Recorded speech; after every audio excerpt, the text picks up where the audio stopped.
సూర్యాపేటలో ఓ consultancy boat తిప్పేయడంతో బాధితులు ఆందోళన చేపట్టారు. డేగా డెస్టినేషన్ పేరిట కిరణ్ కుమార్ గండి కన్సల్టెన్సీ నిర్వహిస్తున్నాడు. అయితే విదేశాలకు వెళ్లాలని ఒక్కొక్కరు 1,00,000 నుంచి 9 లక్షల రూపాయల వరకు కట్టారు. దాదాపు 16 మందికి పైగా బాధితుల నుంచి సుమారు 70 లక్షల రూపాయలు కట్టించుకొని బోటు తిప్పేశారు. ఆఫీసుకు తాళం వేసి ఉండటంతో మోసపోయామని తెలుసుకున్న బాధితులు ఆందోళనకు దిగారు. తమకు న్యాయం చేయాలంటూ మలక్పేట పోలీస్ స్టేషన్లో ఫిర్యాదు చేశారు.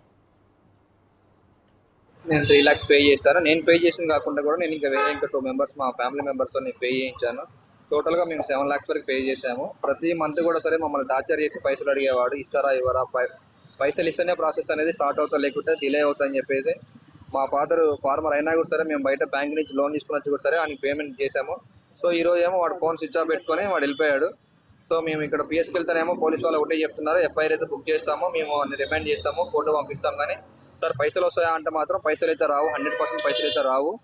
ఏదైనా కూడా సరే మీకు వాడి బ్యాంక్ అకౌంట్లో ఏమన్నా ట్రీట్ చేస్తే ఆ అమౌంట్ ఏమన్నా మీకు ఒక 1 year తర్వాత వస్తే చెప్పలేము, లేకుంటే అది కూడా కన్ఫర్మ్ అయితే చెప్పలేము. మేమైతే ఎఫ్ఐఆర్ బుక్ చేసామని చెప్తున్నారు. సెటిల్మెంట్ చేయండి సార్, మరి మా పైసలు మాకు ఎంతో కొంత ఇప్పియనన్నా కూడా సరే దాని గురించి ఎలాంటి స్పందన లేదు మాకు. సో మేము దయచేసి గవర్నమెంట్ కోరుకునే ఒకటి రిక్వెస్ట్ ఏంటంటే మా లెక్క ఎవరు మోసపోకూడదు. సో మా పైసలు మాకు ఇప్పించాలని మేము కోరుకుంటున్నాం సార్.